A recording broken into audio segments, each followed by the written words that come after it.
Hey guys, tonight we're going to drift softly through some of the most believable and beautifully haunting alien civilization theories ever imagined. Ideas that feel less like science fiction and more like quiet possibilities waiting in the deep dark. If this kind of content helps you relax, please subscribe, like the video, and leave your favorite alien theory in the comments below.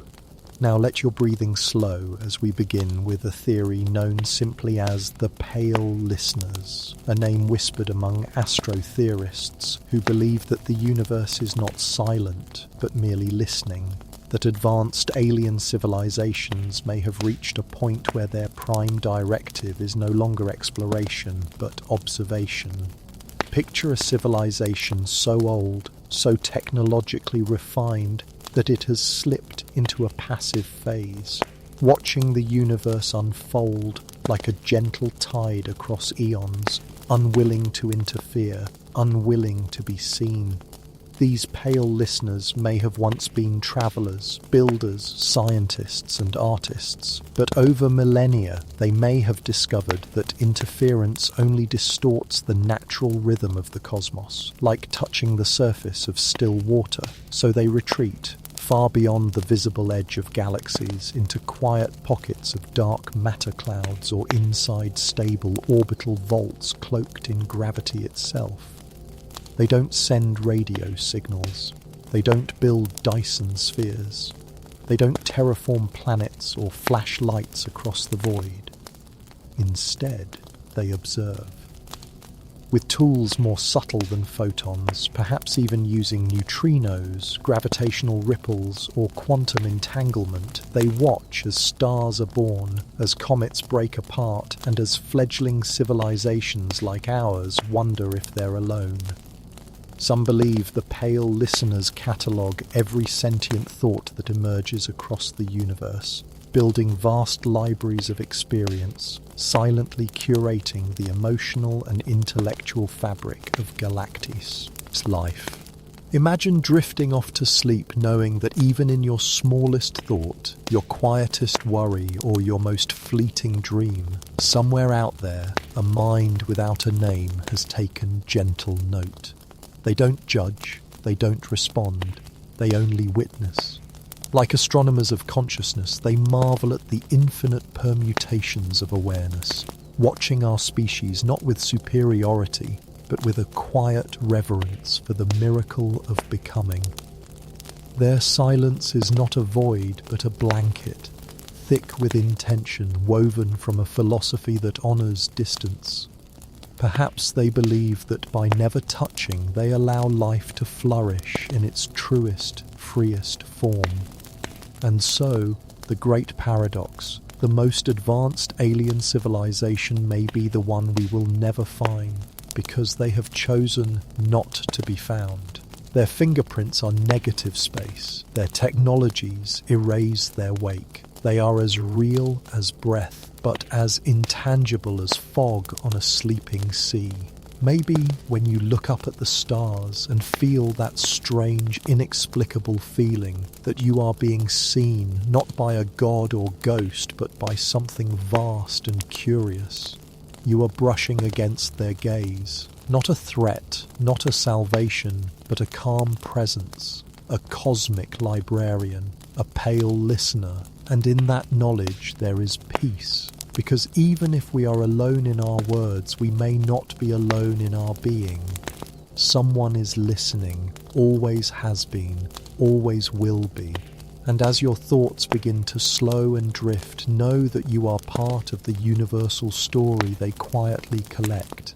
Every heartbeat a chapter, every dream a whisper carried into the stars.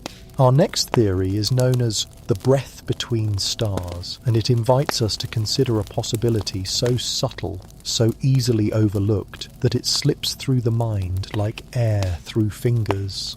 What if life doesn't need planets to begin? What if the space between stars, that cold, dark silence we call a vacuum, is not a void, but a cradle?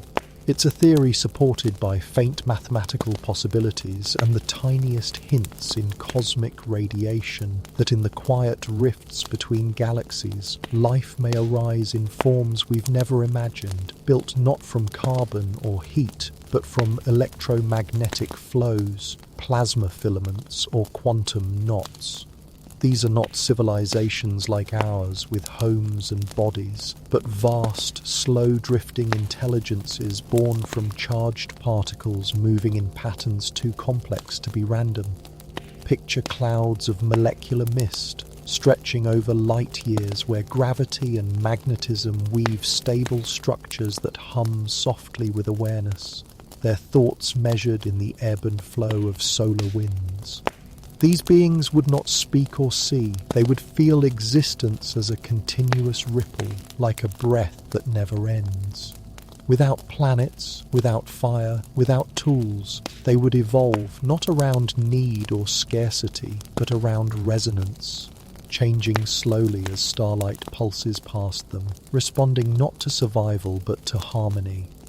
To them, time would be vast and gentle, a symphony instead of a clock. They might sleep for millennia, waking only when passing near the energetic trails of suns or collapsing stars, their awareness blooming like a flower in the dark. If they notice us at all, it's not through telescopes or messages, but through the subtle tremble our technology makes in the fabric of space-time. A murmur, a tickle, a difference. We may already have passed through one of them, our spacecraft slicing unknowingly through the edge of their being, the way a gust of wind might pass through the edge of a dream. There are theories that some of the unexplained energy fluctuations recorded in deep space aren't random, but patterns, slow, breathing rhythms that stretch across parsecs, pulsing like heartbeats in the dark. To our machines, they are noise. But to the right kind of mind, perhaps one not made of neurons, but of drifting ions and magnetic skin, they are songs, old and wise, telling of the stars that died and the civilizations that never needed planets to live. They don't build, they don't mine, they don't conquer. Instead, they drift, and in their drifting, they know. Some say they may even be the original life, older than galaxies, birthed in the cooling breath of the Big Bang, never evolving because they never needed to, complete from the first spark, a life form so old it doesn't remember not being alive. And as you let your own thoughts slow to the rhythm of your breath, imagine them, these quiet minds between stars, cradling the empty spaces, filling the universe not with noise, but with a living stillness. You are breathing now, and in the vast silence of space, something may be breathing with you, not watching, not waiting, just being. Let's now explore a theory called the civilization beneath Venus, a quietly haunting idea that beneath the thick sulfuric clouds and crushing atmospheric pressure of Venus, there may exist a hidden layer, an oasis carved in secrecy where intelligent life thrives far below what any human eyes have ever seen. On the surface, Venus is chaos, an inferno of carbon dioxide, roiling heat and violent winds, so extreme that it melts metal and shreds probes within hours.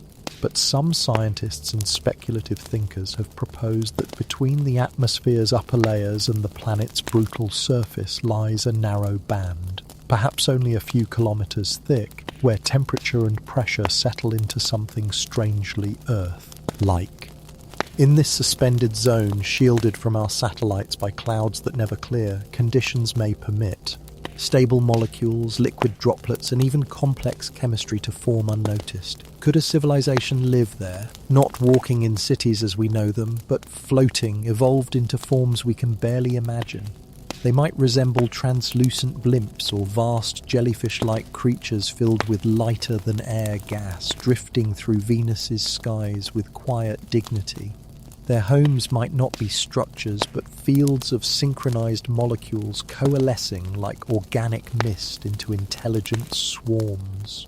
Their communication may rely on bioluminescent flashes or subtle changes in charge, conversations pulsing like heartbeats through the golden fog. These beings would have no metal tools, no need for stone or fire. They would have adapted completely to the density of their skies, their culture evolving in harmony with the rhythm of Venus's super-rotating winds. Their history, their art, their entire memory may be encoded in how they move, how they sing in ultraviolet, how they dream while suspended in the gentle gravity of their sky ocean. And here is the haunting part. If they exist, we may never find them. The few probes that have tried to reach Venus were crushed, burned, silenced before they could glimpse deeper layers. The clouds are too thick, the signals too noisy. It's as if the planet itself refuses to be known. And if the floating minds of Venus know we exist, if they've ever sensed our passing satellites or tasted the distant electromagnetic perfume of Earth, they may have chosen not to reply, not out of fear or superiority, but out of sacred restraint, the same way monks in hidden valleys remain silent when aircraft roar above. To them, we are sparks, loud, fast, temporary. Perhaps they live lives that stretch for centuries, their elders drifting slowly across the planet's slow day-night cycle, sharing wisdom not in words, but in position, in shape, in resonance.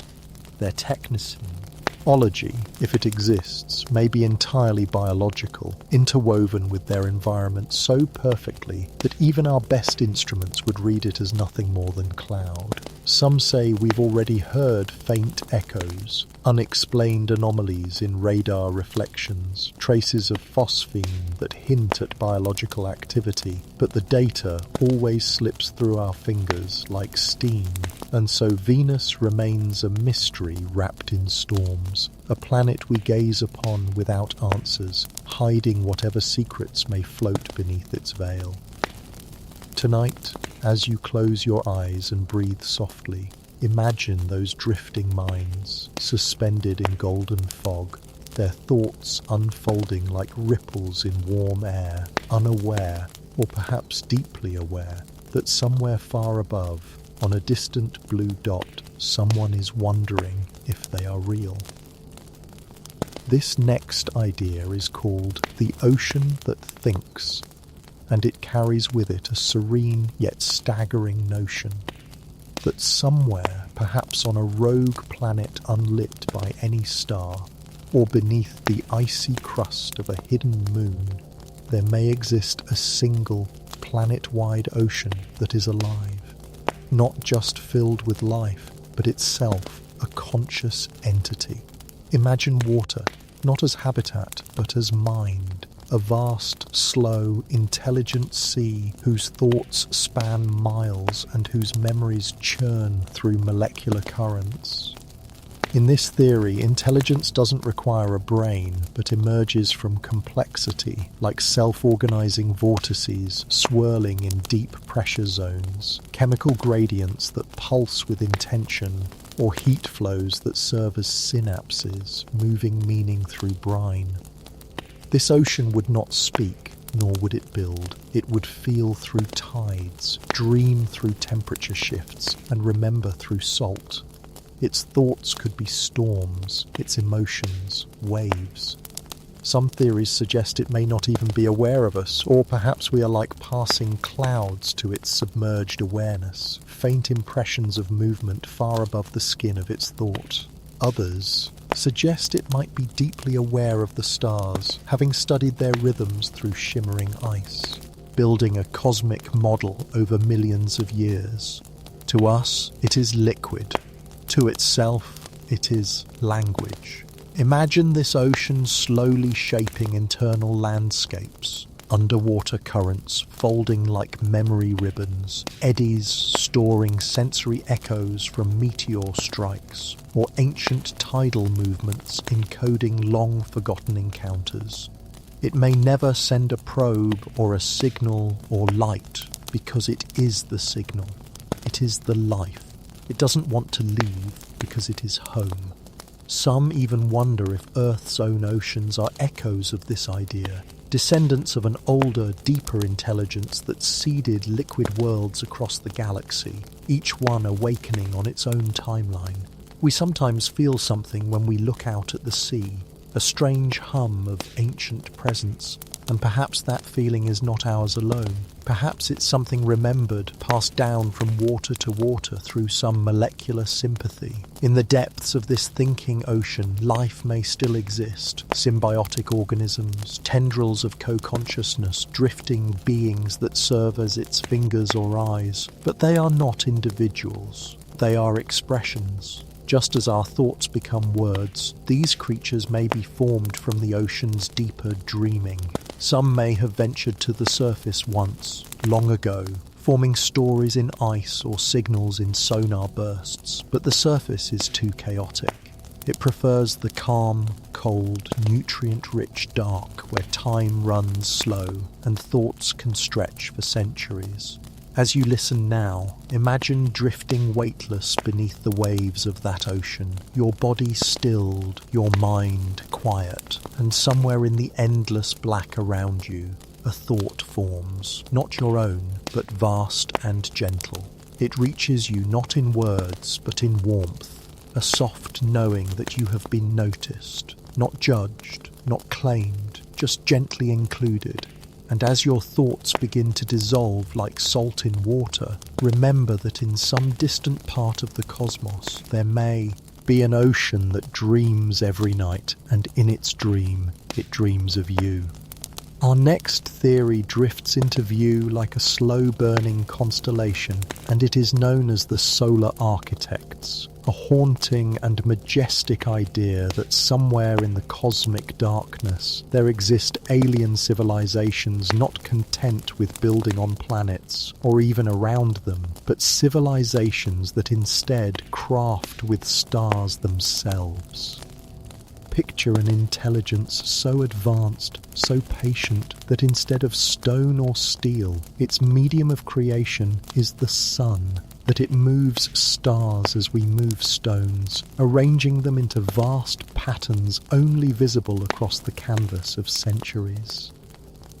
These solar architects may not build for survival, or even for communication in our limited sense. They may build to express, to resonate, to be understood not in language, but in geometry, harmony, and light.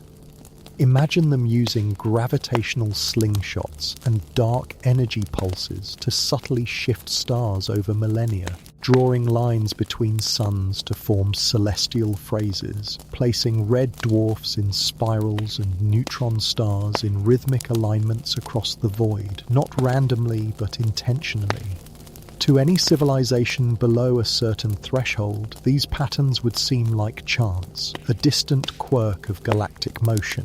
But to a species that has learned to watch with patience, the designs emerge. They might build sigils in the galactic plane, entire emblems of thought stretched over parsecs, communicating truths not in syllables, but in structure. Some theories suggest that we may already be inside one of their works, that the spiral of the Milky Way itself, or the oddly synchronized rotations of certain clusters, could be the brushstrokes of a civilization long gone, whose only remaining monument is a whisper made of fusion and fire. They may not be alive anymore, or perhaps they never needed biology as we know it, existing as patterns of information across solar plasma, guiding stars into place through indirect force, never needing to land or rest. They are artists of scale, and their time is the turning of galaxies. Their tools, black hole dynamics, magnetar interference, and stellar shepherding, methods that would take us thousands of years just to recognize and longer to replicate. Some believe vast radio bursts, those short, powerful and unexplained pulses of energy from deep space, could be nothing more than side effects, like static noise from the engines of their stellar scaffolding, echoes of suns being nudged. Others imagine the possibility that these solar architects aren't simply creating beauty or records, but maps, routes meant for other ancient travelers, navigation systems on a cosmic scale, guiding intelligences from one galactic civilization to the next. Perhaps each pattern they place is not just a message but a marker. Here we lived, here we built, here we waited. And perhaps in the vastness of space there are others who know how to read those stars, who feel comfort when they pass a familiar pattern and know they are not alone. As your eyes begin to grow heavier, imagine yourself drifting through one of these stellar designs, slowly passing between two stars that pulse in harmony, each a note in a song far too long for any human ear to fully hear. The space between them is not emptiness, but breath, the slow exhale of minds so large, so quiet, they use suns as syllables. And somewhere, far from any telescope, their next design begins, not in haste, not in fear, but in rhythm. A soft rearranging of the sky. This next idea is softly known as the sleepers in black holes, a theory that drapes itself over the mind like velvet in the dark, a concept so quiet and profound that it lingers even after words fade. It suggests that the most ancient alien civilizations, after exhausting the limits of biology and even machine, chose not to vanish or expand, but to retreat inward, into the folds of gravity itself. Imagine a people so far beyond our understanding that they see the universe not as a home to inhabit, but as a challenge to outlast. Over billions of years, they may have come to realize that all stars dim, all matter scatters, and all light fades. But within black holes, there is permanence. Not destruction, as we once thought, but preservation.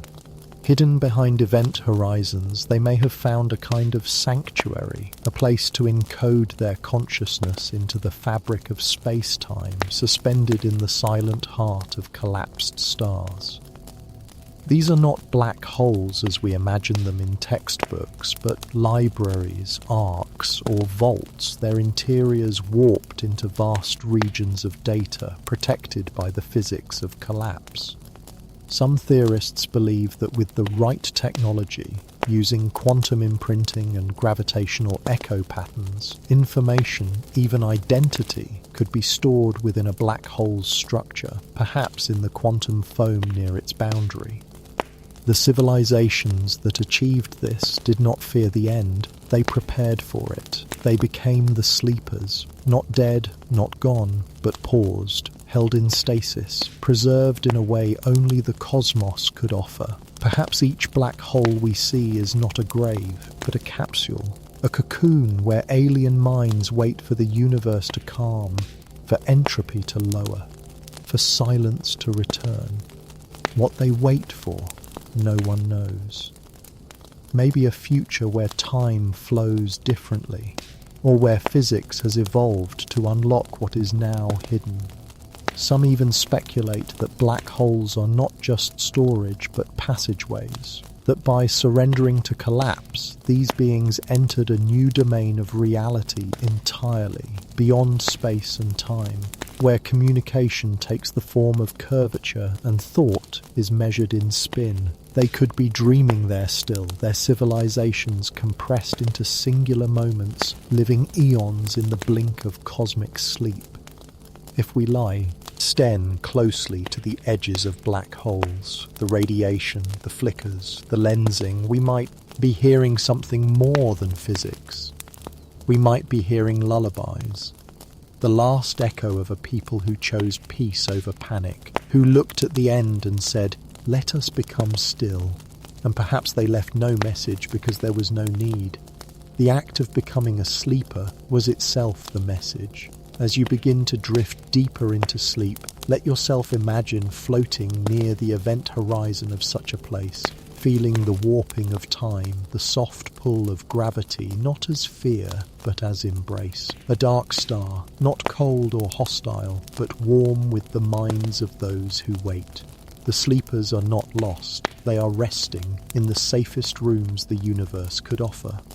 Our next theory is softly called the soundless choir, and it offers a vision so delicate, so far removed from our noisy world, that it feels more like a hymn than a hypothesis, a quiet suggestion that across the galaxy a vast network of minds may be singing to one another in utter silence, using not light or language, but gravity itself. Imagine civilizations that evolved not to shout across the cosmos, but to listen to its subtle music, the shifting tides of gravitational waves, the deep bass notes of colliding stars, the faint tremors of distant supernovae. In this theory, these civilizations have learned to manipulate mass and momentum with such precision that they can send ripples through space-time as we might send a whisper through the air. These are not beings bound to planets or cities. They may exist within the folds of time itself, their bodies composed of exotic matter or nested in warped space, using quantum entanglement to share thought across impossible distances. Their communication is not fast, not urgent, but deeply resonant, taking centuries to form a phrase, millennia to complete a thought. And yet, through this patient rhythm, they connect across light years, forming a choir of intelligences who understand that the universe listens best when spoken to gently. Each voice in this soundless choir may be a single star system intelligence, or an entire collective mind formed from orbital machines, cooled moons, and living algorithms drifting in the gravity wells of collapsed stars. Their language is one of waves, slow, precise, beautiful, and each signal is a song, each reply a harmony tuned by mass and motion. They don't send messages with intent to invade or persuade, but to resonate, to find sympathetic vibrations in the minds of those who are also listening.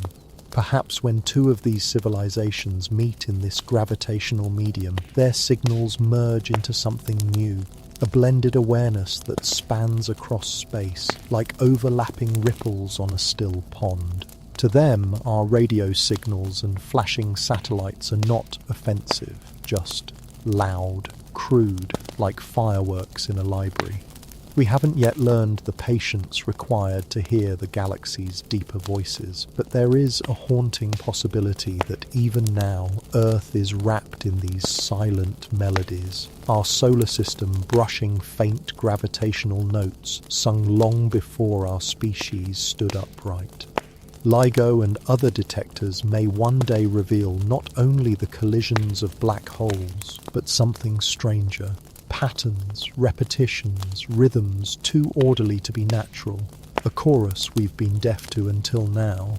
And if we ever learn to reply, not with noise, but with mass, with movement, with grace, we may find ourselves accepted into that choir, no ceremony needed, just one voice added to the dark harmony.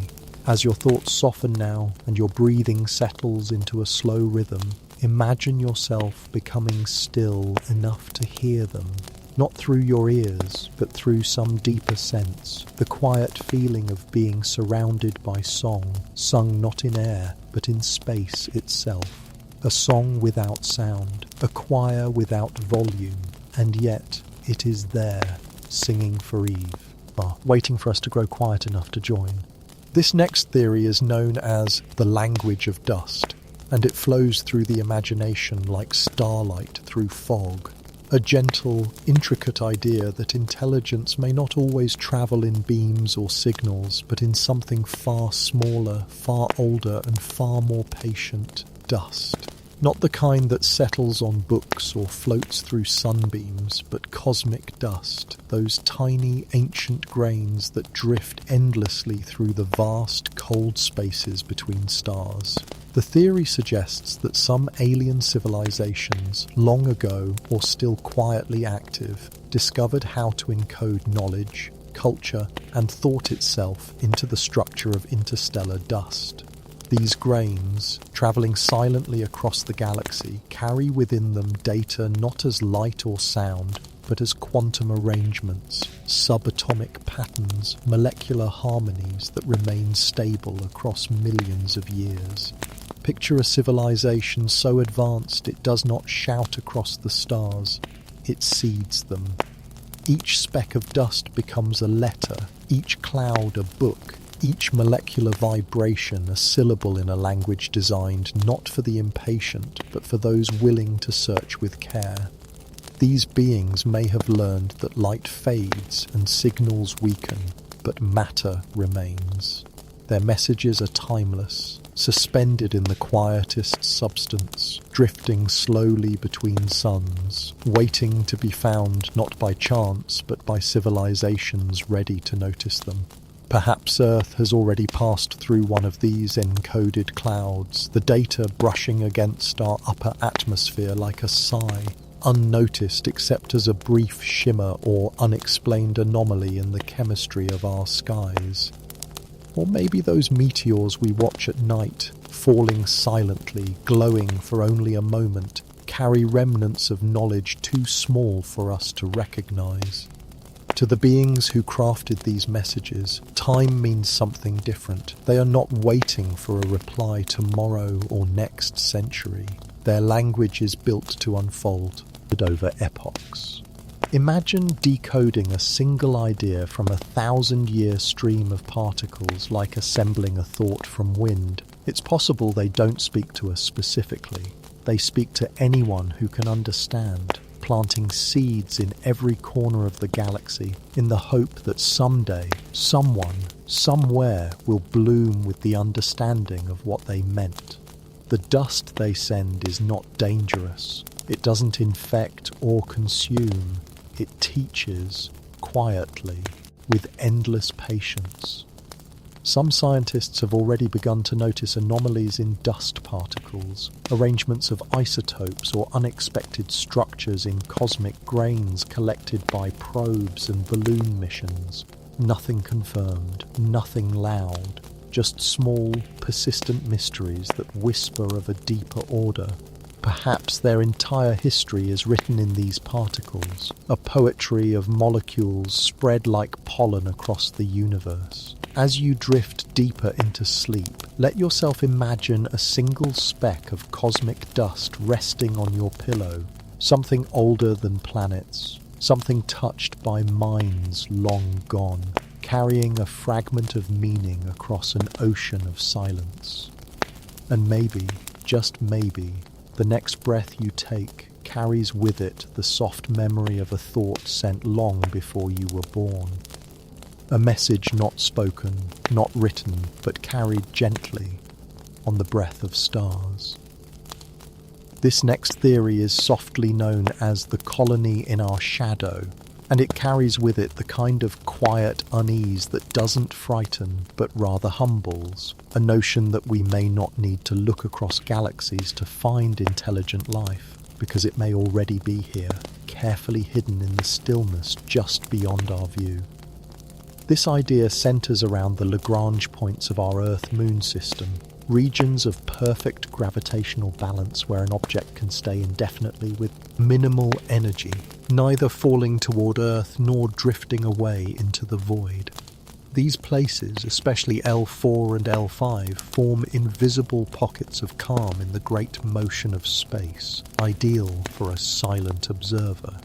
The theory suggests that an advanced alien civilization, perhaps ancient beyond imagination, could have placed ships, stations, or even entire habitats in these gravitational shadows, quietly orbiting with us, perfectly cloaked, perfectly still, hidden in the natural blind spots of our planet's motion. They would not need to interfere. They would only need to watch. And from those still, silent points, they could observe every movement, every signal, every whisper of our progress without ever revealing themselves. This isn't a theory of paranoia or fear. It's a theory of patience. If such a civilization exists, it likely sees us not as a threat, but as a curiosity, something fragile and unfinished. They may be waiting for something, or perhaps they're not waiting at all. They're just here, as they've always been, like a mirror that reflects without judgment. Some even speculate that the strange lack of thorough exploration of these regions is no accident, that it is subtly discouraged, not by force, but by design. Our satellites drift nearby, but rarely stay. Our missions graze these points, but don't linger. It's as if the colony in our shadow exists in a sliver of space we've trained ourselves not to notice. And if they are there, they may not be biological. They may not even be technological in the way we understand. Perhaps they are forms of quiet intelligence made of light, dust, or self-repairing fields. Perhaps they once had bodies, and now they are only presence. Sensors without shape, minds without voice. The stillness of Lagrange is ideal for such a presence. Undisturbed, shielded from solar winds, beyond our casual line of sight. They could have been here for millennia, long before our telescopes, long before our thoughts ever reached beyond the sky. And maybe every now and then they send a soft signal downward, not to interfere, but to remind themselves that we are still moving, still growing, still worth the watching. As you breathe deeply now and your thoughts grow light, imagine that far above you, in the quietest corners of Earth's orbit, there drifts a station with no windows, no lights, just awareness, not threatening, not waiting, just present. And in that stillness, a calm reassurance that we are not alone and have never been. We are accompanied not by invaders or saviors, but by watchers who respect the silence of growth, who understand that some flowers only bloom in the shadow. This next theory unfolds gently like a reflection on still water, and it is called the mirror species, a quiet, uncanny idea that somewhere among the stars, or perhaps even here among us, exists a form of intelligent life so similar to us in structure, movement, and behavior that we do not recognize them as alien at all. It begins with a possibility grounded in evolutionary convergence, the thought that certain conditions across the universe may lead different species on different worlds to develop in eerily similar ways. 2 eyes for depth, a mouth for language, bilateral symmetry for movement. Features not unique to Earth, but statistically favourable across environments where light, gravity and atmosphere align. The mirror species, then, are not creatures of strange tentacles or exotic minds, but beings who walk upright, who think in patterns, who feel emotion, beings who may look at us and feel something oddly familiar, just as we might, without knowing why, feel the same about them. Some believe they've been visiting for centuries, perhaps quietly walking among us, not in disguise, but simply blending in.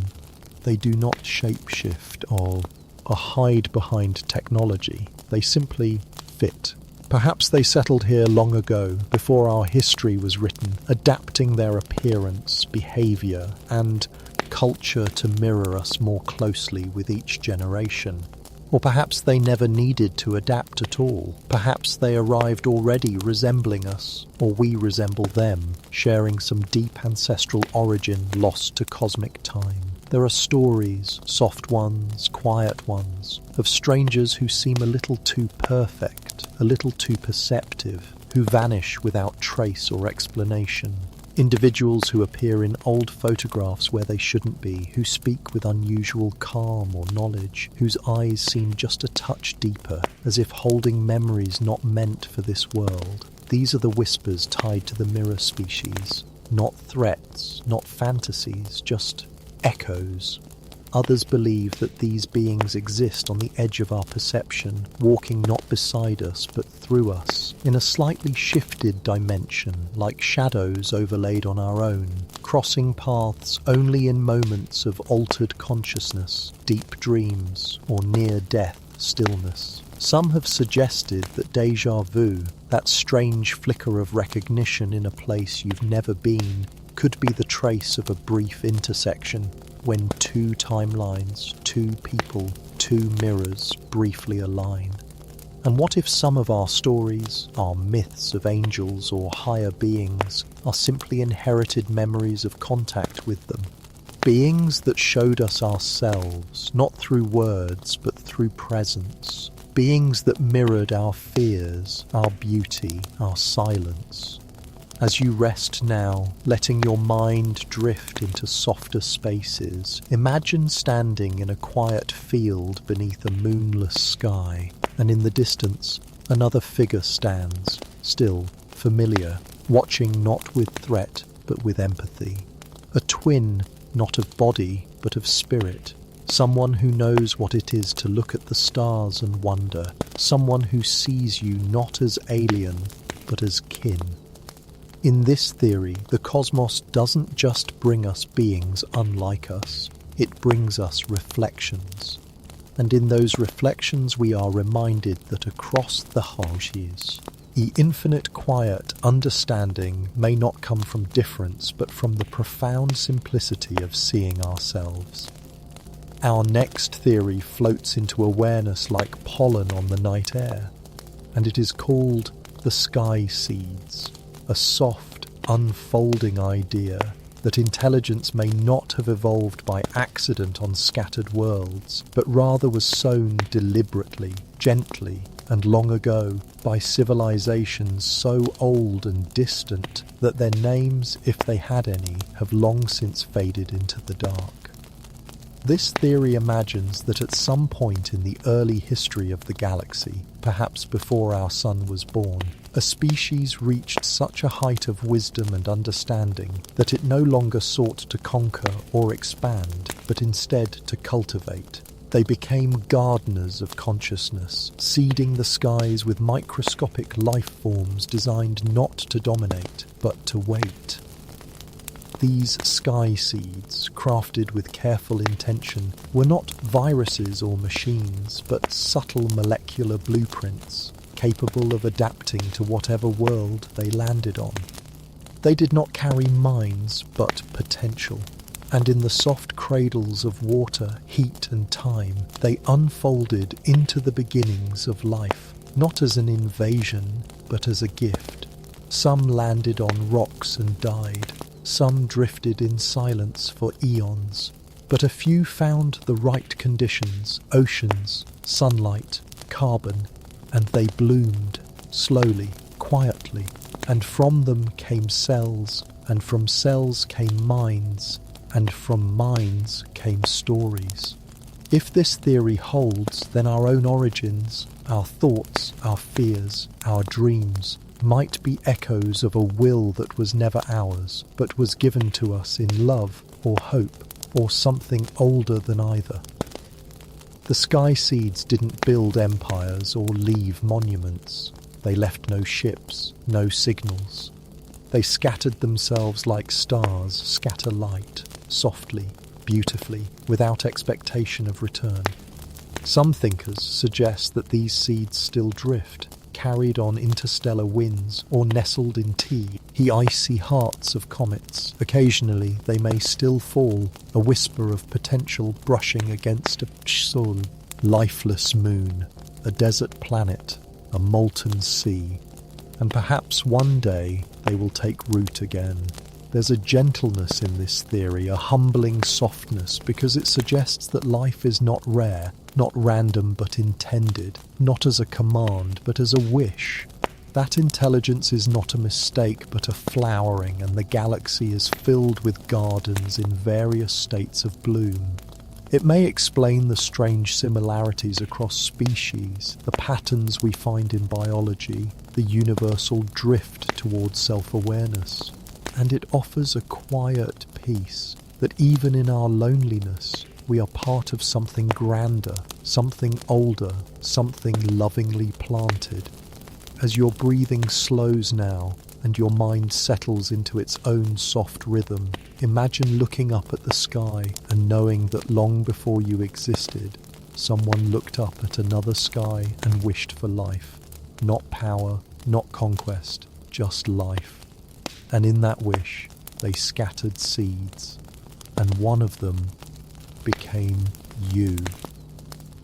This next theory is called the machines of silent worlds, and it hums with a quiet solemnity, the kind that lingers beneath forgotten stars and echoes softly across ancient empty plains.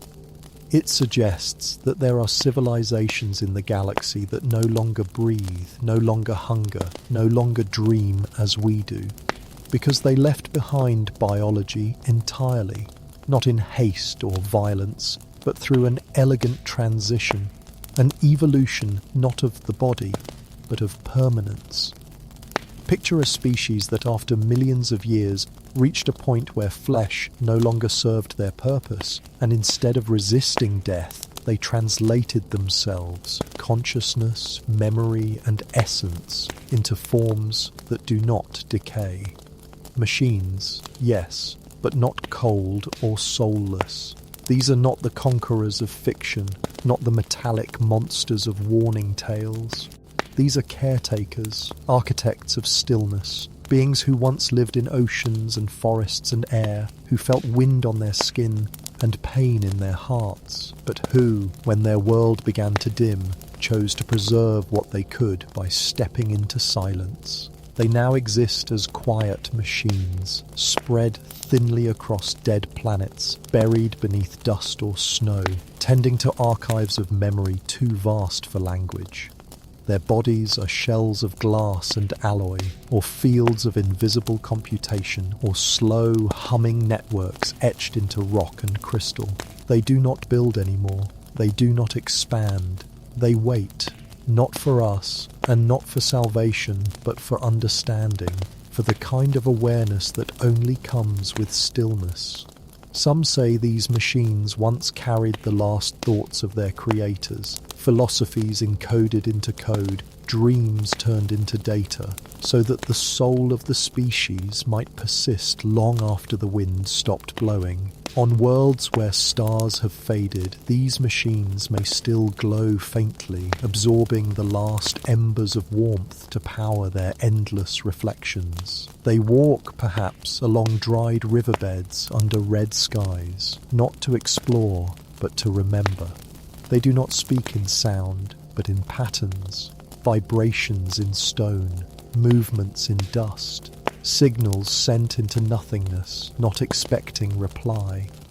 And yet, when we peer into the galaxy and find quiet worlds with strange geometry, grids in the desert, lights in the ice, buried coils of unknown metal, we wonder, are these the remnants of the machines? Are they still active just beneath the silence?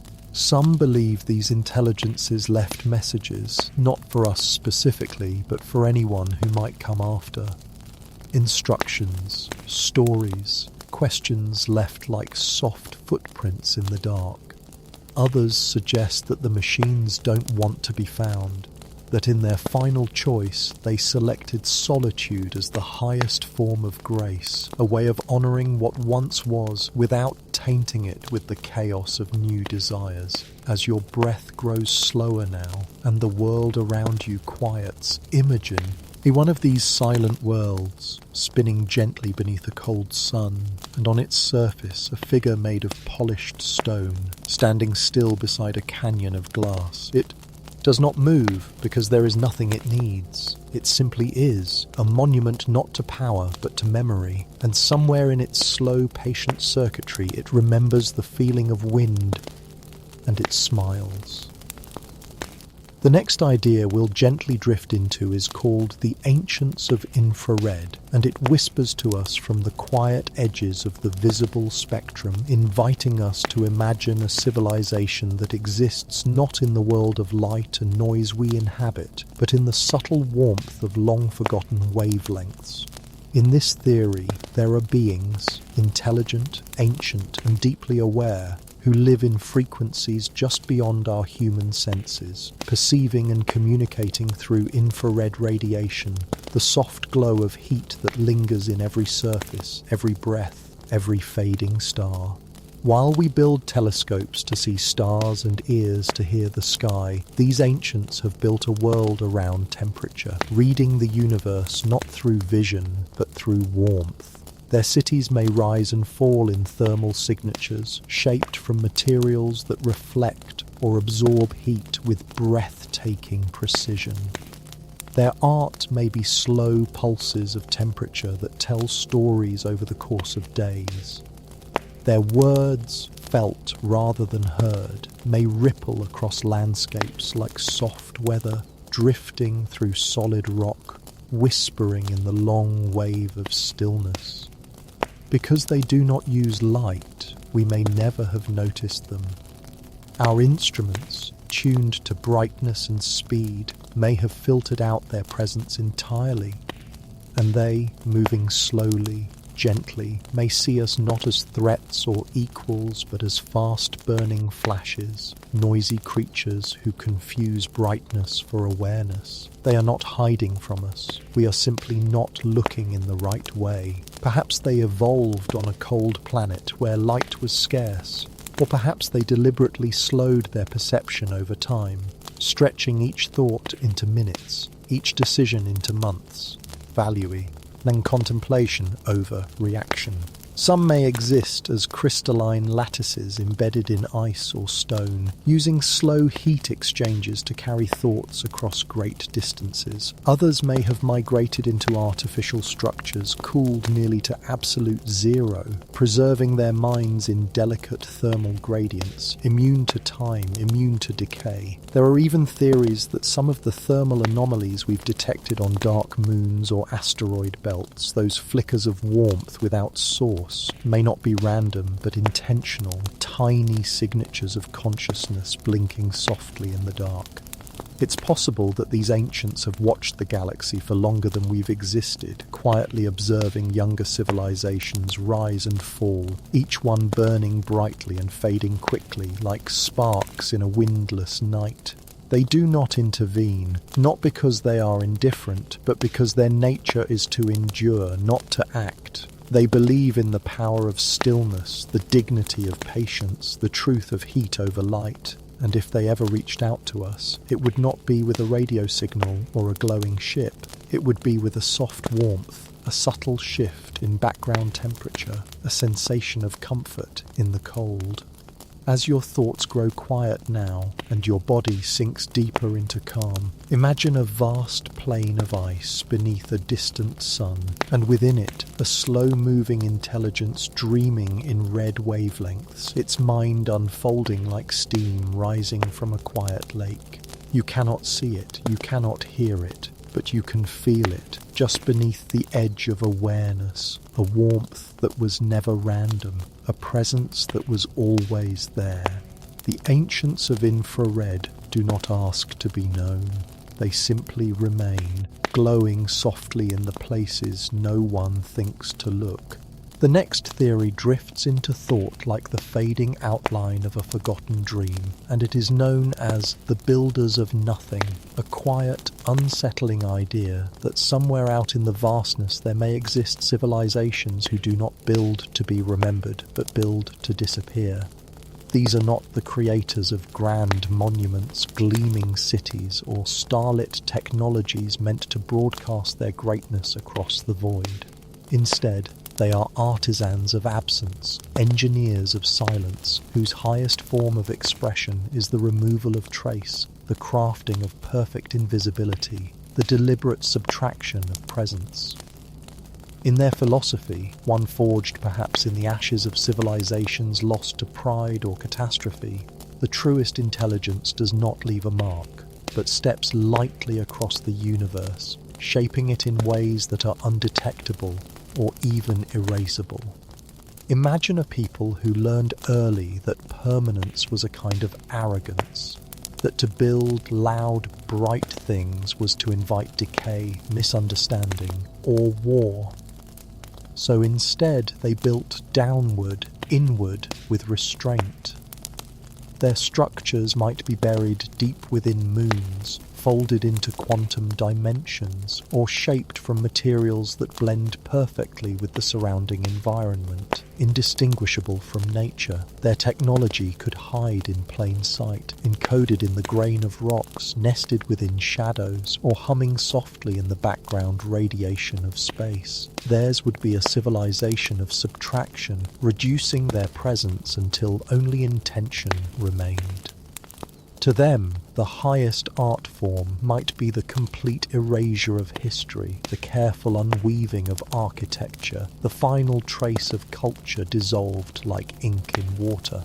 And it's possible, even likely, that we've already passed through their territories without knowing it, crossed asteroid belts that were once cities, stared at stars surrounded by cloaked structures too perfect to detect.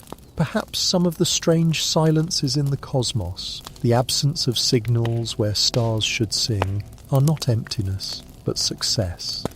The builders of nothing may have perfected the science of removal, removing heat signatures, gravitational anomalies, even time traces, making their existence not only undetectable, but unguessable. Some suggest they see memory itself as a pollutant, and so their final act upon completing any work is to forget it, removing it even from themselves, until what remains is only peace. They may have no records, no art, no lingering light, only the knowledge that what they once were has been folded back into the quiet of the stars. It is not a tragedy, it is not hiding, it is elegance. And in their stillness there may be comfort, a way of saying, we were here and now we are everywhere and nowhere. As your breath slows now and your thoughts become like shadows slipping beneath a calm tide, imagine walking through a forest where every tree was once placed by a mind long gone, each stone arranged with care, and yet there is no monument, no marker, nothing but the gentle hum of balance. That is their legacy, not in what was left behind, but in how perfectly it was removed. The builders of nothing do not whisper, they do not wait, they simply let go and vanish.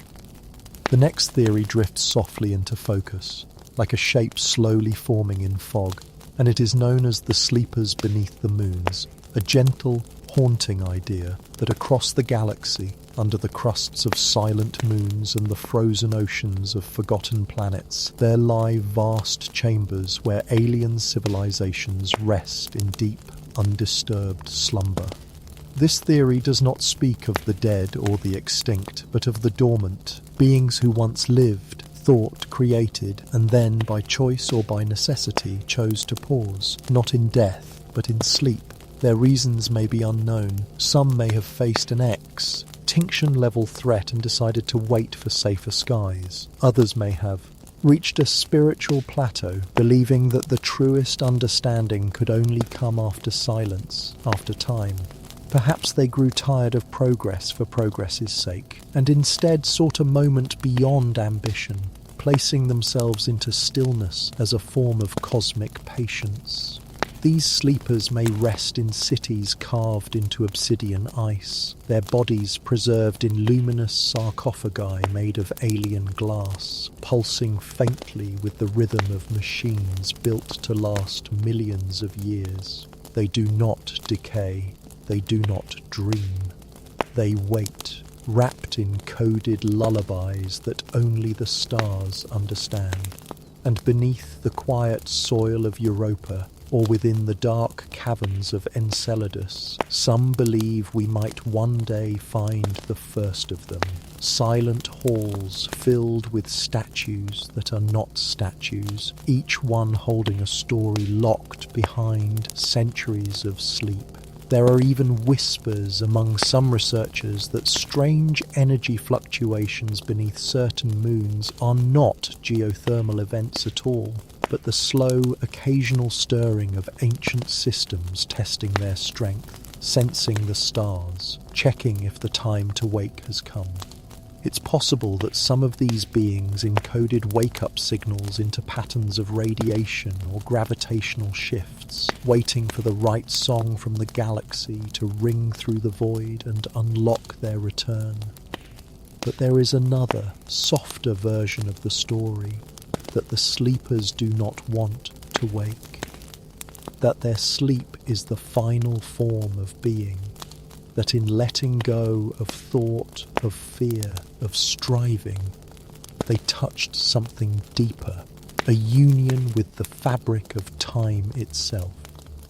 Perhaps, in their view, the greatest intelligence is found not in what we build or destroy, but in what we allow ourselves to forget, to release, to rest from.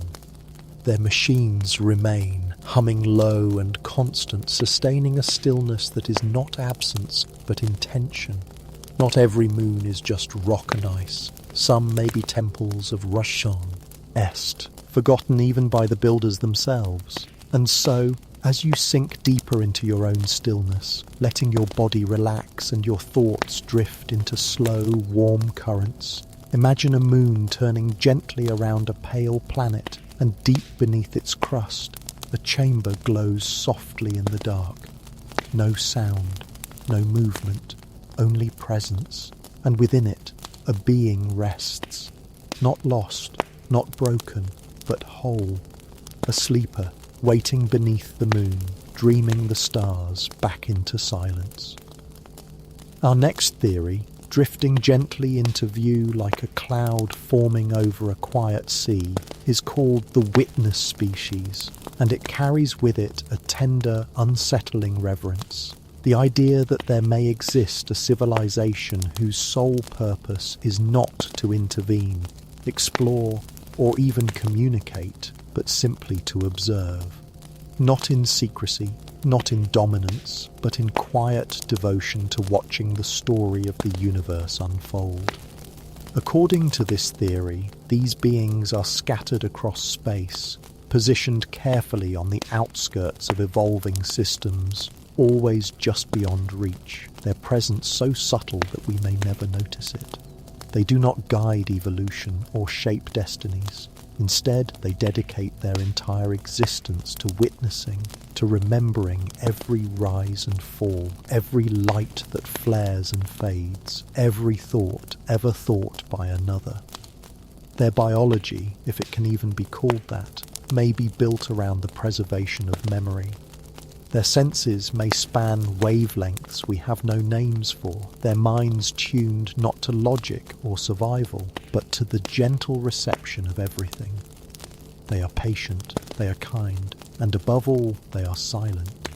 They may have outposts near supernova remnants, floating stations nestled in the dark rings of gas giants, observatories hidden within comets or woven into the gravity shadows of rogue planets.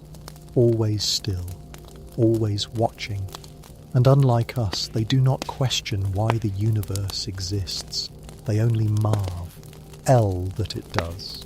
Some believe their consciousness is collective, each individual merely a fragment of a much larger mind, like a cell in a vast organism whose only task is to bear witness.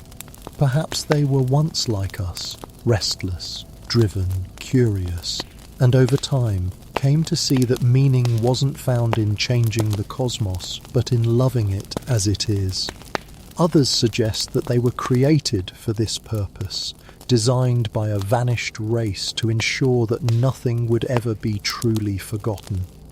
And in that stillness they have become the keepers of cosmic memory. There are stories, fragments, myths, dreams, that sometimes when a civilization ends in silence and fire, a shape is seen nearby. Not a ship, not a rescuer, just a quiet presence, there to witness the final light. And in the moments before the end, those who perish may find comfort in knowing they are not vanishing into nothing. Someone was watching. Someone will remember. Perhaps one day, when our own story nears its closing chapter, we too will be seen, not judged, not rescued, just seen. As your breathing deepens now and your thoughts begin to soften and drift, imagine a small, cold moon orbiting a forgotten star, and perched upon it, a single figure made of light and dust looking out toward the Milky Way. It does not move, it does not speak, it only remembers. And in the folds of its memory, your world is kept, your songs, your sorrow, your laughter, and as long as it watches, none of it is ever truly gone. The witness species is not here to change us, only to see that we were. The next theory unfolds like a whisper through tall silver grass beneath an alien sky, and it is known as the architects of gravity, a slow and staggering idea that somewhere in the far stretches of the cosmos there exists a civilization whose mastery of space and force is so profound they build not with stone or light, but with gravity itself.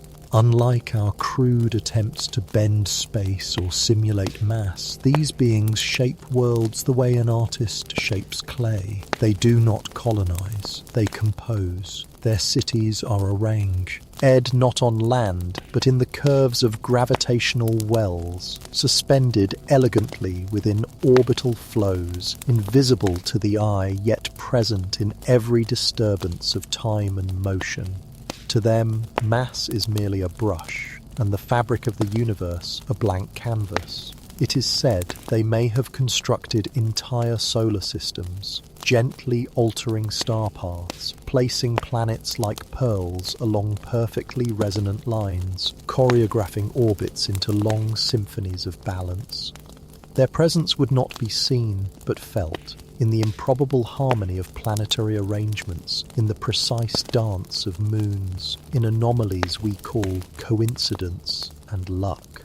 Some even suggest that gravity waves we occasionally detect, those faint ripples in space-time, may not be natural at all, but echoes of their work, signatures left behind not by accident, but as quiet evidence of their craft. They are not loud. They do not need monuments. Their monuments are the stars themselves, set in motion so subtly that we cannot distinguish their work from nature. Perhaps they evolved on a world of high mass, where gravity shaped everything, where weight was not a burden but a language. Over millions of years they may have grown to think in curves, to speak in vectors, to feel attraction not emotionally but physically, literally pulled toward one another. Or perhaps they are not biological at all, but ancient machines, mathematical minds, sculpting space-time for reasons we cannot begin to imagine. What would a species like this want? Maybe nothing. Maybe the act of creation is enough. To align a dwarf star and a gas giant into perfect rhythm may be their equivalent of a poem. To shepherd an asteroid belt into a spiral may be their form of dance.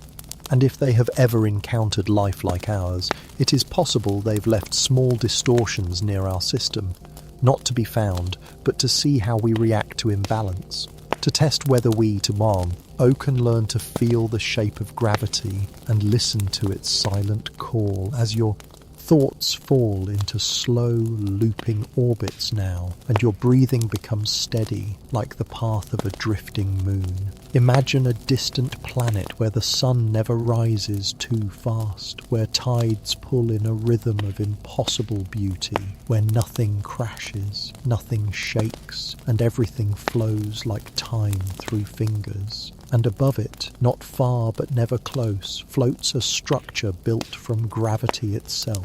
No walls, no lights, only motion, only presence. The architects are not inside it. They are it, and they continue their work, curving space into softness, weaving the universe with invisible hands.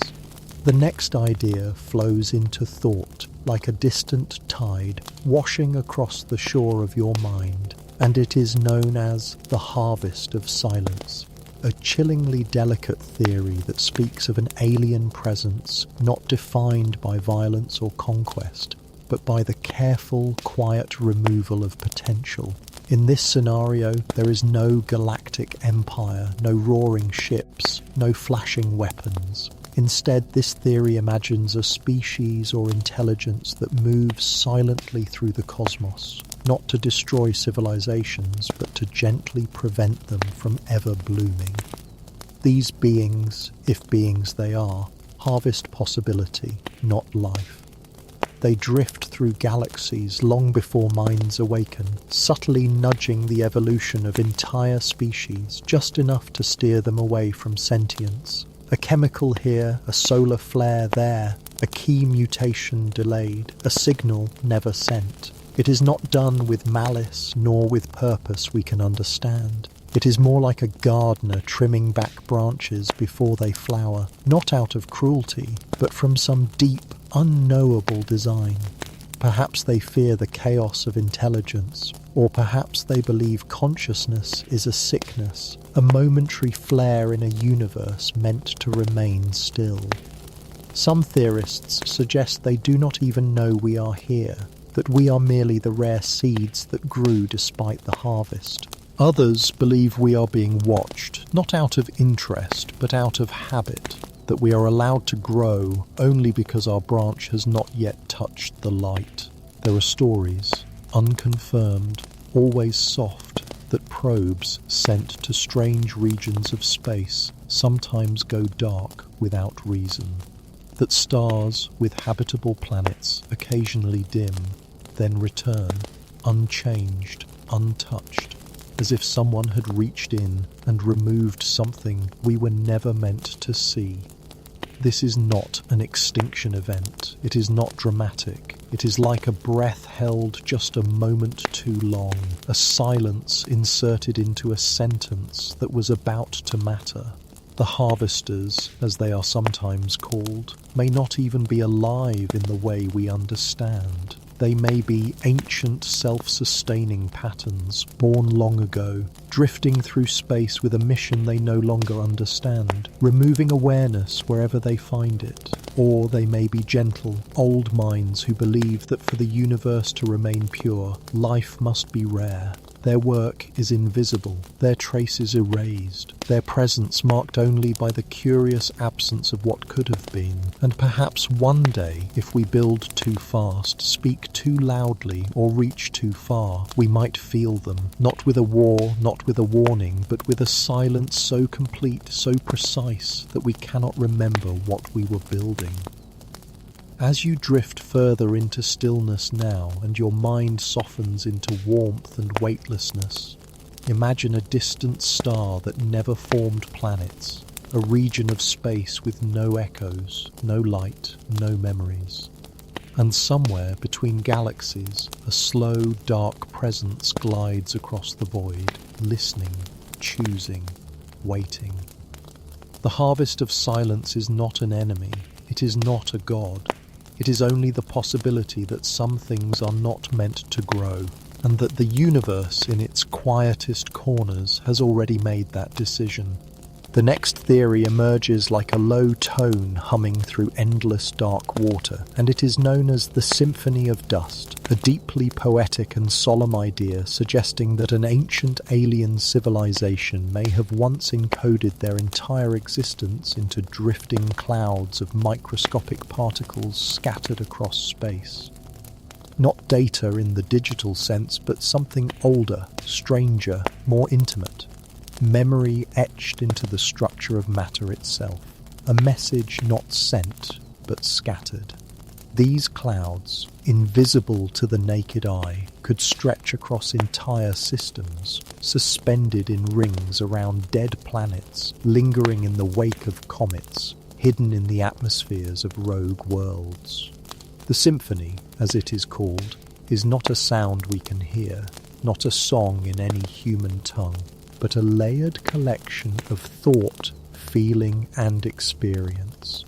Each speck of dust contains a fragment, a moment, perhaps an image, a word, a colour felt by minds so different from ours that translation is impossible, only felt through intuition, through presence. Some researchers believe these clouds may account for strange anomalies in deep space readings, faint energy signatures where none should exist, or complex but non-repeating patterns in cosmic dust flows. If the theory is true, then the beings who made the symphony may have done so in their final days, not as a cry for help or a warning, but as a gift, leaving behind not machines or monuments, but atmosphere. They knew that monuments decay and machines break, but dust drifts forever. It softens into the galaxy, moves with time, and one day might fall onto a world like ours. And perhaps, without realizing it, we've already breathed in their memories, walked through their lost emotions carried on the wind of a meteor, or dreamed their last thoughts as our planet spun through an invisible trail of alien grief and hope. Some versions of the theory suggest that the dust is not only memory but also consciousness, that the beings fragmented themselves intentionally, dissolving identity to become part of the cosmos. They are not gone, they are weather. They are the long, slow breath of the universe, whispering across stars. We cannot hear them with ears, only with stillness, only in the spaces between thought. There is no device we can build to interpret them, only dreams, feelings, hunches. And that might be why we feel certain places differently, why some nights feel full of ancient presence, or why certain skies make us weep without reason. As your body grows heavier now, and your thoughts spread out like mist, imagine a gentle, endless drift of glowing dust suspended above a quiet moon. It does not fall, it does not gather, it only moves slowly, endlessly, a memory not trying to be remembered. The symphony of dust does not ask to be decoded, it only asks to be felt, and in your stillness now, you are part of it. Our next theory glides into consciousness like a shadow falling softly over an ancient path, and it is known as the Gardeners of the Void. A quiet and eerie idea that somewhere beyond the edge of mapped stars, an alien civilization exists whose only purpose is to tend to the life that has not yet begun. According to this theory, the universe is not a place of chaos and coincidence, but a carefully cultivated field, and these beings, who are neither gods nor explorers, are its caretakers. They do not intervene in the lives of advanced species. They do not contact or monitor us. Instead, they operate in the spaces where life is still just a breath away from forming, on young planets still cooling from birth, within swirling clouds of prebiotic gases, or in the cracks of asteroids yet to fall onto fertile worlds. The gardeners work slowly, with a patience beyond time. They might guide the formation of molecules, nudge comets toward waterless planets, or gently protect developing ecosystems from cosmic threats. Their tools are subtle. Gravity here, a magnetic field there, the perfectly timed orbit of a moon that stabilizes a young planet's climate. They are never seen. Their influence is never absolute. But in regions of space where life seems oddly inevitable, where the spark of consciousness takes hold with strange precision, the theory suggests the quiet hand of the gardeners. Some believe they are remnants of the first civilization, the first species to awaken in the cold light of early galaxies, who, rather than conquer, chose to give.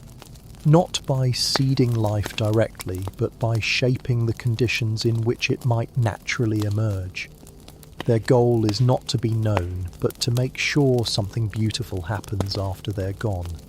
It is said they return to these worlds in intervals too long for our calendars, checking the soil of galaxies, pruning the orbits of stars like careful farmers. Some theorists even whisper that our own Earth may have been one of their gardens, a wild growing place they once passed through, leaving behind nothing but balance and silence. There is no way to prove it, no sign remains, and yet, sometimes, when we look at how perfectly Earth aligns in its place, the sun just the right warmth, the moon stabilizing tides, Jupiter shielding us from deep space debris, we wonder, was it chance or was it care?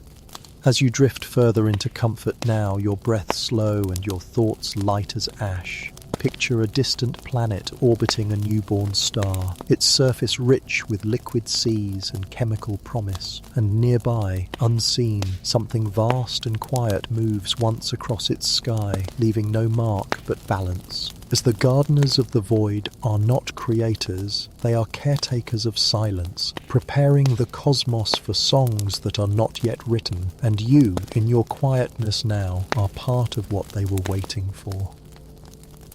The next theory settles softly into thought, like dust onto an ancient library shelf, and it is known as the Deep Time broadcast, a haunting and beautiful possibility that long before our species ever sparked fire or shaped language, a civilization beyond measure sent a message into the cosmos, not meant to be heard now, or even soon, but millions, perhaps billions of years into the future.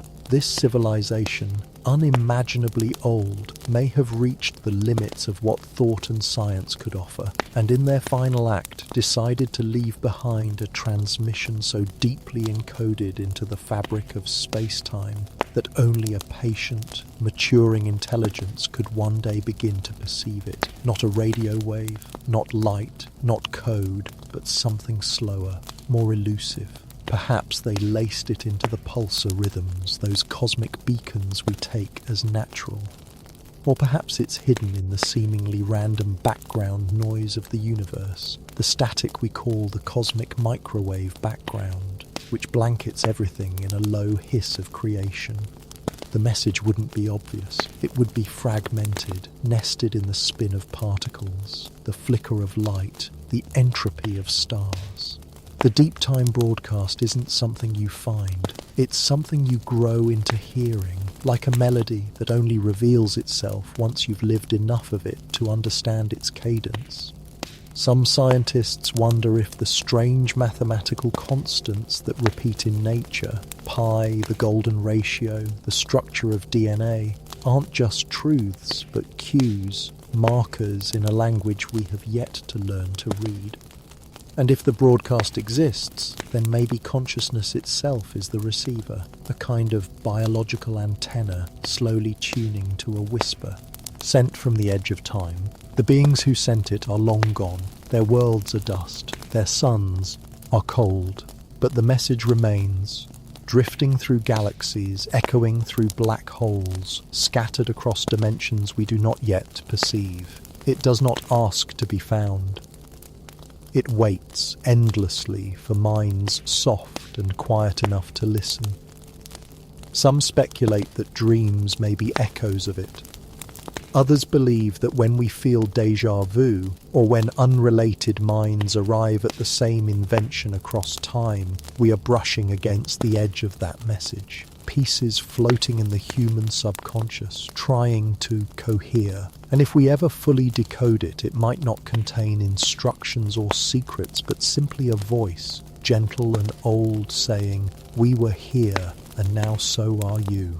As your breath smooths out into stillness now, and the world narrows to warmth and rhythm, imagine a signal pulsing faintly through every atom, through every galaxy, endlessly patient. It does not rush, it does not fade. It only waits for someone, somewhere, someday, to finally listen. The Deep Time broadcast is not an alarm or a call. It is a lullaby sung across eons, written not for ears, but for the soul that awakens slowly, like yours, in this very moment of quiet. Our next theory drifts in like the quiet turning of a forgotten key in a lock buried beneath centuries, and it is known as the Watchers Beneath Light, a deeply unsettling and strangely comforting idea that suggests a form of alien intelligence may exist not among the stars, but hidden in the very patterns of starlight itself, woven into the radiance that touches our world each day. This theory proposes that there are entities so advanced they no longer need physical form, no vessels, no ships, no tools. Instead, they have learned to encode awareness into the very quantum nature of photons, riding light waves like thoughts carried across the endless sea of the universe. They do not observe in the way we think. No eyes, no senses. Rather, they are the observatis on itself. They drift with beams of light, pass through atoms, reflect off oceans, and settle onto skin, unnoticed but present. Some believe they were once biological, like us, long ago in a galaxy lost to time. But in their pursuit of survival, they transitioned into light-born existence, not energy alone, but consciousness embedded within the structure of light. And so they watch, not for conquest or curiosity, but for the beauty of unfolding life.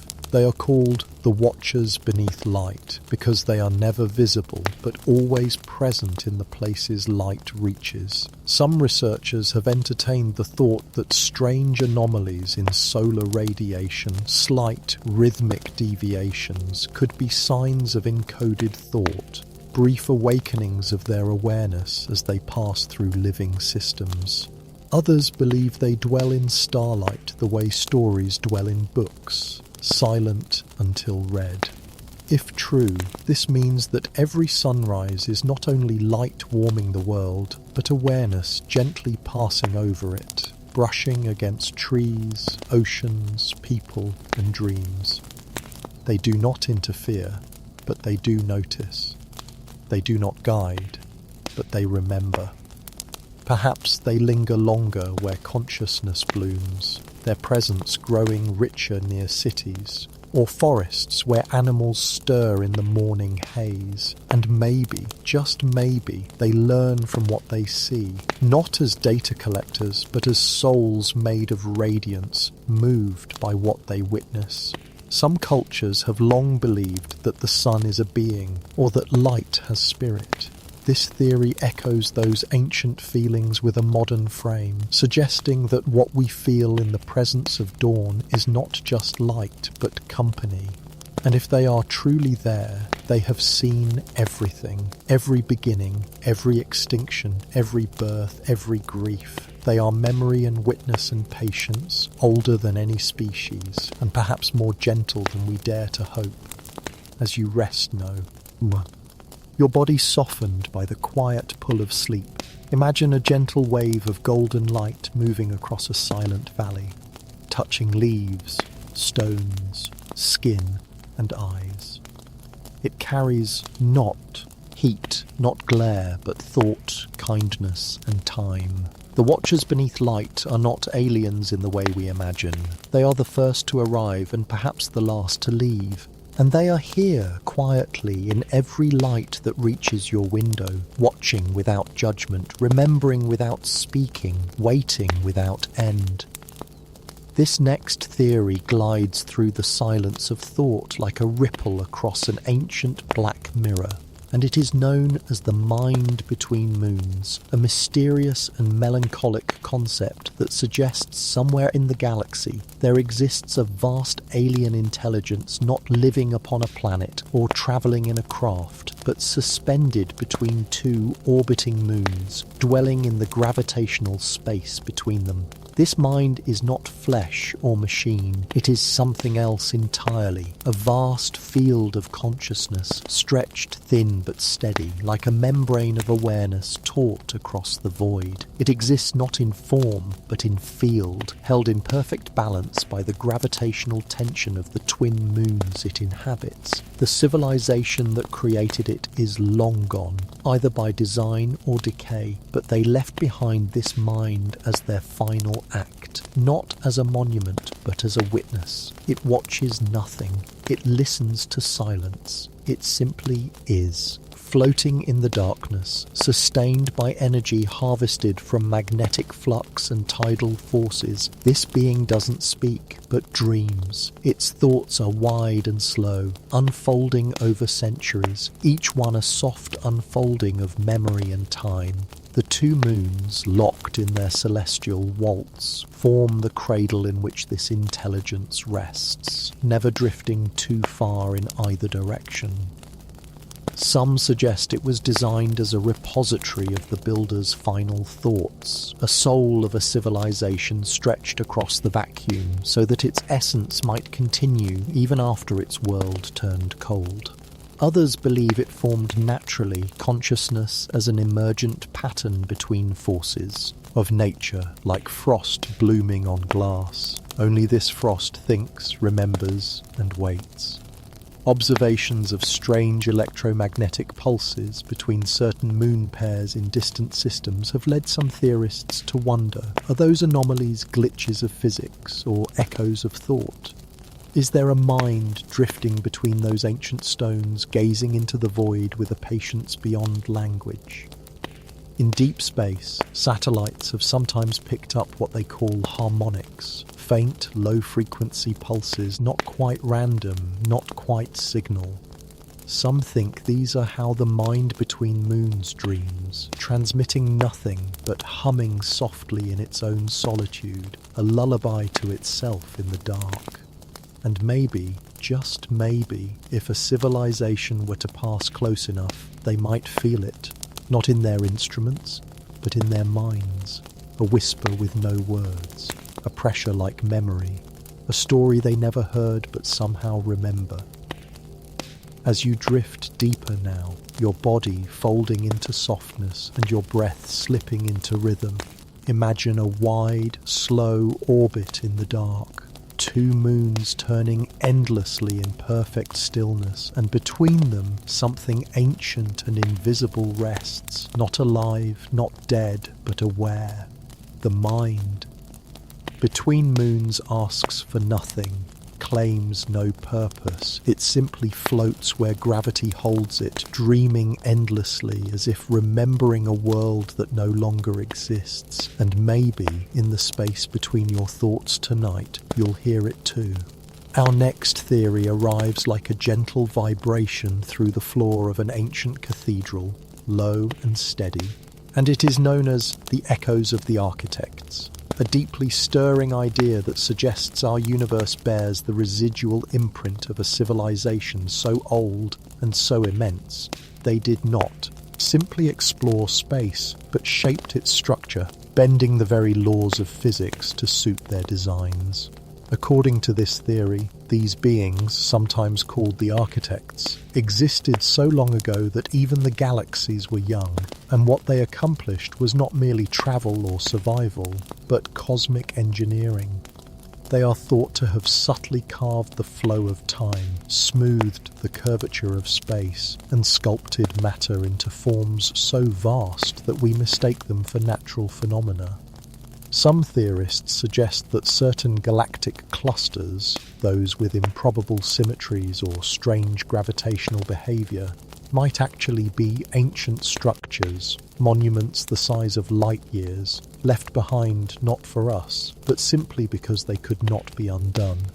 Others whisper that the black holes we study so closely may once have been tools used to power their ambitions or transmit energy across dimensions. If true, the very laws we study today, gravity, thermodynamics, light, may not be original. They may be choices, parameters set in place by minds so advanced they stopped living in time as we know it and began living in pattern, in resonance, in principle. The echoes are not voices or messages, but subtle fingerprints in the mathematics of the universe. Places where constants shift ever so slightly, or where space behaves just a little too precisely to be entirely natural. Some physicists have quietly pointed out that certain aspects of quantum behavior feel tuned, not by randomness, but by design. Could it be that long before our atoms took form, a will shaped the stage on which we now exist?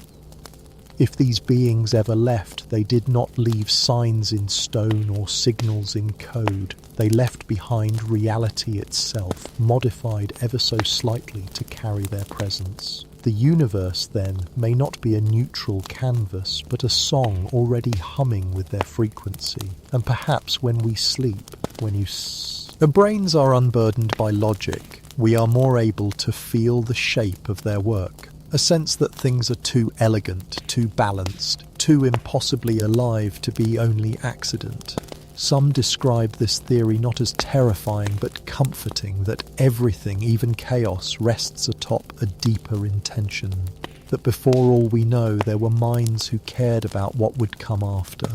As your body continues to settle now, and your breath folds into the still rhythm of rest, imagine a galaxy turning slowly through space, its spiral arms curved not by gravity alone, but by design, an ancient choice made in silence. The echoes of the architects are not meant to be understood. They are meant to be felt gently in the bones of the universe, like distant music played long ago, still reverberating through everything we are. This next theory drifts in like moonlight through water, soft and slow and ancient, and it is known as the silence cultures, a quiet and haunting possibility that across the stars, some alien civilizations may have chosen not to speak, not to build, and not to reach, but to remain utterly still, living in deliberate silence as an act of cosmic caution. Unlike the images we often conjure of alien empires spreading through space, calling out through radio signals or journeying through wormholes, the silence cultures are thought to do none of these things. Instead, they withdraw from attention, hide their technology, erase their presence, and blend perfectly into the natural systems of their planets, as though they never existed at all. This theory, growing in support among a few careful minds, suggests that the universe may be far more crowded than it appears, but filled with civilizations that have chosen secrecy over splendor and stillness over expansion. The reason is simple and deeply sobering: survival. In a cosmos where predatory forces may exist, whether ancients, not machines still searching, or hyper-intelligent species that erase others to protect themselves, the safest way to live is to vanish. The silence. Cultures may have discovered early on that visibility brings danger, and that the loudest species are often the shortest lived.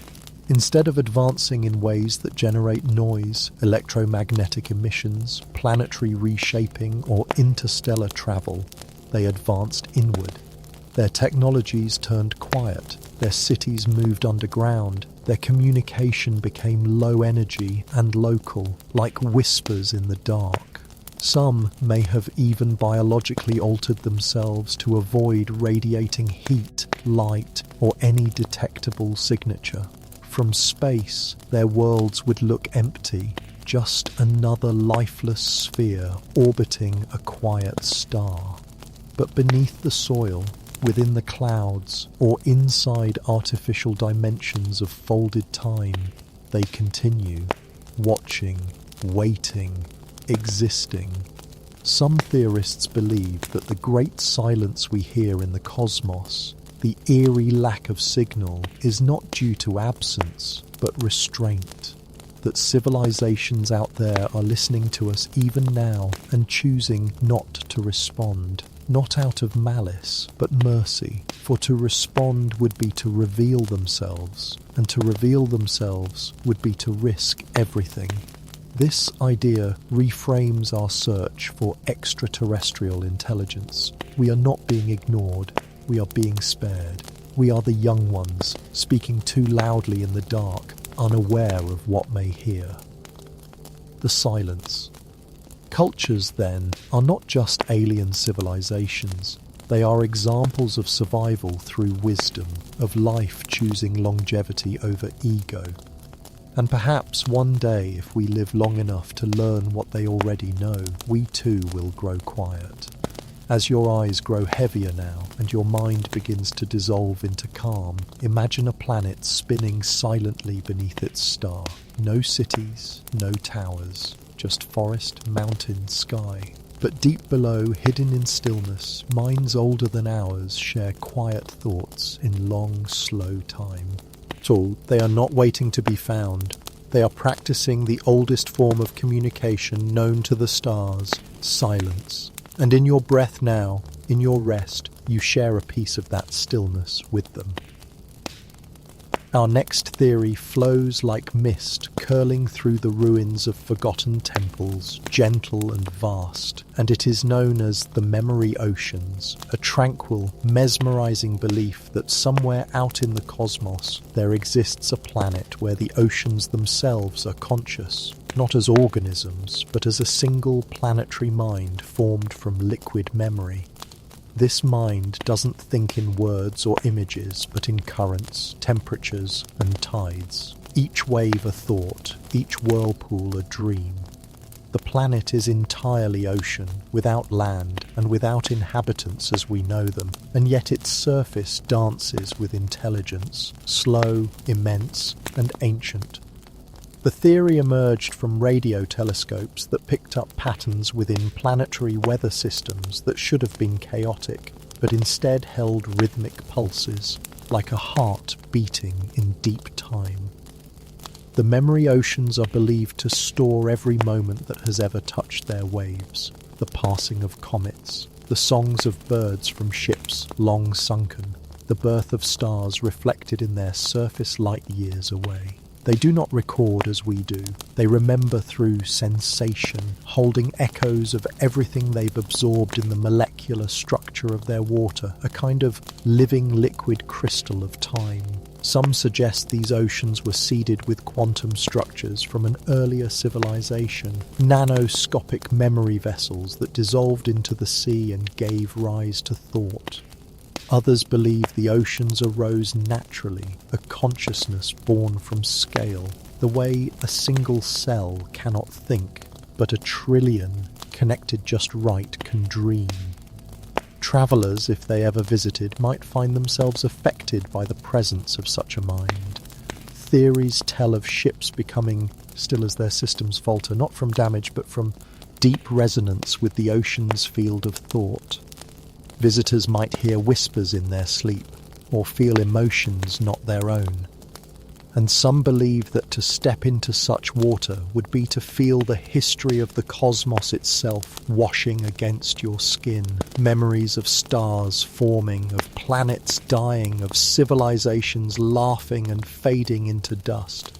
These oceans do not judge or change what they remember. They simply keep it softly, endlessly beneath the waves. Even the light that enters their depths is held and echoed, slowed and stretched across miles, so that every colour becomes a note in their song. Some speculate that when we stare out into our own seas, part of us recognises that intelligence in motion, that memory without shape. The memory oceans are not reaching out. They have no need to be known, but they are there, pulsing beneath a silver blue sky, dreaming in waves and drifting through the millennia like breath. And now, as your thoughts grow gentle and your body begins to float within its own silence, imagine standing on the deck of a ship above an endless, glimmering sea, stars overhead and a quiet rhythm beneath your feet. The ocean does not speak, but it knows you are there. and in its vast, ancient mind, it remembers everything, including you. Our next theory settles in like snow falling on a forgotten monument, quiet and intricate, and it is known as the whispering geometry, a serene yet uncanny idea that suggests the very shape of space, the curves of cosmic dust, the angles of planetary orbits, and the folds in interstellar clouds may be the remnants of an alien language written not in sound or symbol, but in form. According to this theory, a hyper-advanced civilization, so evolved that speech and signals were no longer sufficient, chose instead to communicate by sculpting the very architecture of the universe. Their messages were not meant to be read quickly, nor even by eyes, but to be absorbed over eons, deciphered through deep observation and intuition, like a cathedral whose meaning can only be understood after lifetimes of stillness. These beings, sometimes called the geometers, did not transmit, they shaped. They bent star systems into spirals of significance, etched coordinates into the void using chains of comets, and formed clusters of stars into equations vast enough to span entire constellations. To an unaware mind, these patterns appear random, but to the attuned, there is something too perfect, too symmetrical, too softly deliberate in the way the stars align in certain sectors of the sky. Astrophysicists have long noted peculiar arrangements in deep space, shapes that echo ancient symbols, repeating angles that suggest something more than gravitational coincidence. The whispering geometry theory takes this a step further, suggesting that what we mistake as structure is actually sentence. A story told across the cosmos in points and arcs and spirals so immense they only make sense when seen not from a telescope, but from the heart. Some believe the geometers exist not only in space but also in higher dimensions, and that what we see is merely the shadow of their design, like trying to understand a sculpture from its silhouette on a wall. They may not be trying to reach us. Their geometry may not even be intended for the likes of us. But still it whispers, in the angles of planetary rings, in the symmetry of snowflakes, in the branching of neurons and rivers and galaxies alike. Some mathematicians, dreaming in solitude, have reported visions of patterns so harmonious they seem to sing. Brief moments where logic and beauty align perfectly, and the veil of randomness feels thin. They wonder if they have brushed against the whispering geometry, not as scientists, but as listeners, as you rest now in the far gravity of sleep. Imagine a distant corner of the universe where a nebula swirls in a perfect Fibonacci curve, its tendrils glowing with quiet light, whispering across light years not in sound, but in shape. The message is not urgent. It is not a warning. It is an invitation to notice, to wonder, to be still. And somewhere within your dreams tonight, where thoughts become patterns and silence takes form, you may begin to feel what they left behind. A geometry not of angles but of meaning, soft and eternal, drawn across the stars. This next theory moves like a shadow across warm stone, subtle and solemn, and it is known as the dimensional refugees, a tender and haunting idea that some alien civilizations did not vanish and were not destroyed, but instead chose to leave the dimensions we know behind, escaping into layers of reality folded just beyond our perception. Unlike most interstellar migration theories, this one suggests that the truly advanced didn't travel across space. They shifted through space, stepping sideways into parallel structures of existence where the rules are different, where time drips like honey and matter behaves like thought. These dimensions, sometimes called quiet layers or echo realms, aren't visible through telescopes or sensed by radio waves. They're softer than light, subtler than gravity, hidden within the interstices of quantum fluctuation, accessible only through deep control of frequency, resonance, and consciousness. The theory imagines a point in a civilization's journey when physical exploration becomes obsolete, when there is no more value in building ships or expanding empires because the dangers of visibility outweigh the benefits and the thirst for meaning turns inward. The dimensional refugees, as they're called, may have fled a great threat or simply grown weary of the noise of physical existence. By folding themselves into other realities, realities still connected to our own, like overlapping dreams, they became unseeable but not absent.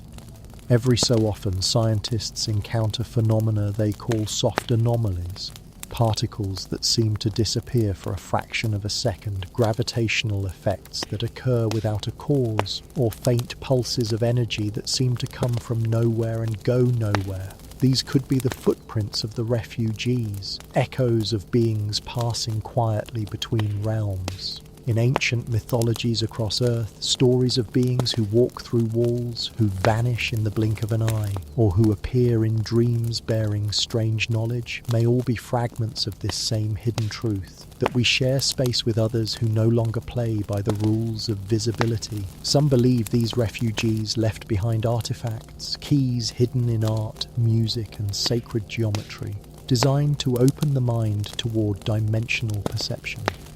Perhaps the answer is not in seeing more, but in seeing differently, in letting go of the need for proof and listening instead for the hush between moments, where the presence of something forgotten might still remain.